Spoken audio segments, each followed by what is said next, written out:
Okay, so today is Saturday, 27th of June 2026, midday, temperature 34 degrees centigrade, which is about 93 Fahrenheit.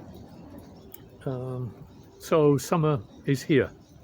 Uh, Nighttime temperatures now usually 28, 29 degrees centigrade, and daytime temperatures get up to around maybe 35 or so. And there's a big risk of very heavy rainfall throughout the summer, sometimes maybe up to 100 millimeters or 4 inches of rain a day, and occasionally very severe rainstorms with maybe up to 200 millimeters of rain a day. So that means, because of the sun, 80% shade cloth stretched over most of the tubs. 80% means basically 80% reduction in light going through the cloth, and there are several reasons I have for doing that. So firstly, high water temperatures result in the MEDAKA having an increasingly high metabolic rate, which can weaken them and increases the risk of disease, etc. Secondly, above 30 degrees centigrade, water has an increasingly lower capacity to maintain adequate dissolved oxygen content in the water.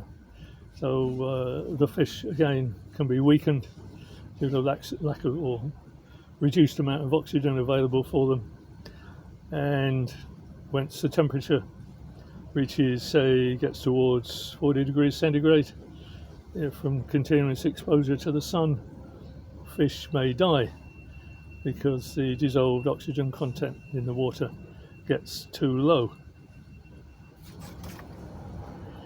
And thirdly, at my location, I seem to get a species of algae that grows very rapidly in the water at high temperatures, and I have to be careful that the tubs don't get an algae bloom. The risk is also possibly higher at this time of the year, which gets the maximum day length of daylight. And an algae bloom can result in even lower dissolved oxygen content at night, and there's a risk of a rapid change in pH values from during the day to at night from an algae bloom. And continual changes in pH like this may weaken the fish. Now, these three tubs here have started to get this algae problem. It might be because they're close to the edge of the shade cloth.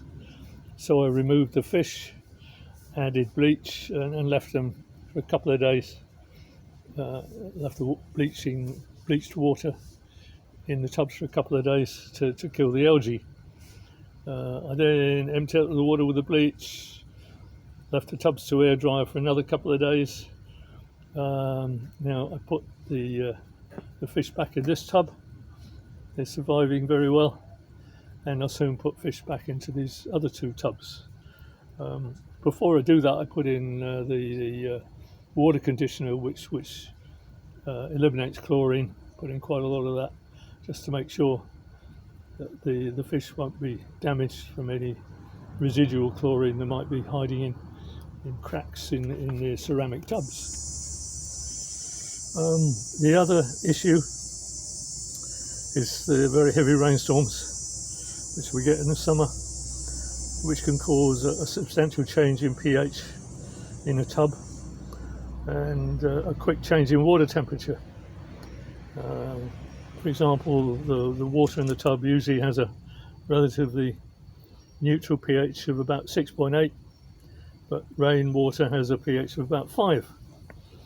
So in a heavy rainstorm, the high volume of rainwater that enters the tubs probably going to result in a reduction in pH to below 6, which makes it a bit acidic, and a rapid change in pH such as that can again weaken the fish. For example, I often find that Females may stop producing eggs for a couple of weeks until they recover their strength after such a rapid pH change. So I've built covers over most of the tubs, like this bit of corrugated plastic sheeting up here over the ceramic tubs, and some clear plastic sheets over the tubs that I have here. Now, I mean, these sorts of covers obviously won't keep out all of the rain, but hopefully will keep enough of the rainwater out so that the risk of a major pH crash is reduced. And after a very heavy rainstorm, I try to carry out a quick water change to try to bring the pH back to a reasonably neutral level. Now, I mean, some of the tubs are far enough under the shade cloth to fully protect them from the sun, and they're not and they have no plastic sheeting covering over the top. So maybe I just cover half of the tub with a bit of this translucent plastic sheet. Try and give them a bit more shade, even though obviously you can see the water is quite green. I'll have to keep an eye on this to make sure I don't get an algae bloom. So it gives a bit more shade, and also keeps out at least some of the rainwater. And a similar sort of arrangement in these large tubs that I have here, where we cover maybe half of the surface area with this translucent plastic. Again, keeps out rainwater for half of the surface area, and provides some shade. I also provide a bit of extra protection against sun on these fry tubs here. I mean, by this time of the day the sun usually moved around, and there's quite a lot of sun at just on the front of these tubs. So again, a bit of translucent plastic.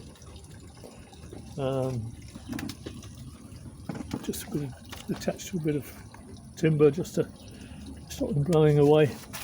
You can see here, even with that, the water has turned green, and again have to keep an eye on it to make sure there's no algae bloom.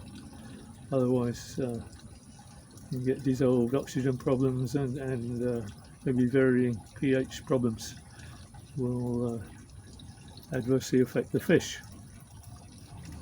Now, overall, I mean, even with the protective measures I've taken, shading from the sun,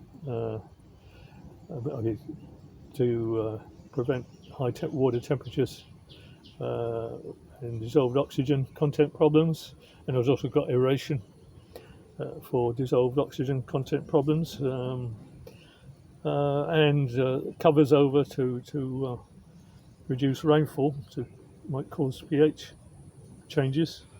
Overall, even with all those, the summer weather in my subtropical climate of high temperatures, heavy rainfall, inevitably stresses the fish for over a period of, say, 3 to 4 months. And it's in this period I often find that the more elderly adult MEDAKA die.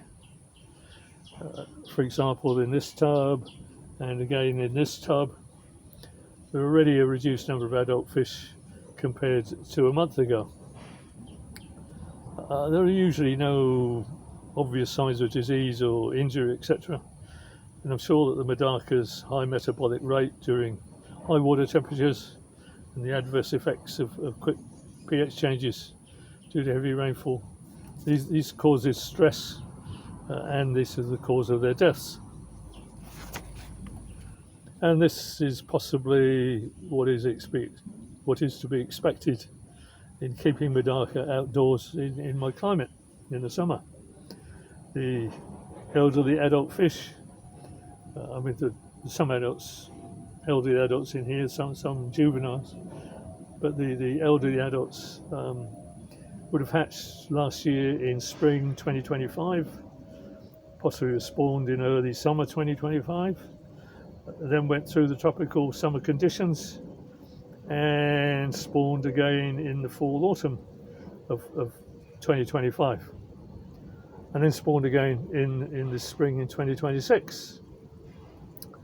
And now they're going through the tropical summer conditions in 2026. So if you add all that up, they probably would have spawned in their lifetime, would have spawned 3 times and gone through 2 periods of stressful summer conditions by the time they're about 18 months old at the end of this summer in September. Therefore, I mean, it's perhaps not unexpected that their lifespan is about 18 months in my subtropical climate. And that's why, you know, I have to be sure I can breed enough fish, particularly in the spring breeding season, to last me through next year. Okay,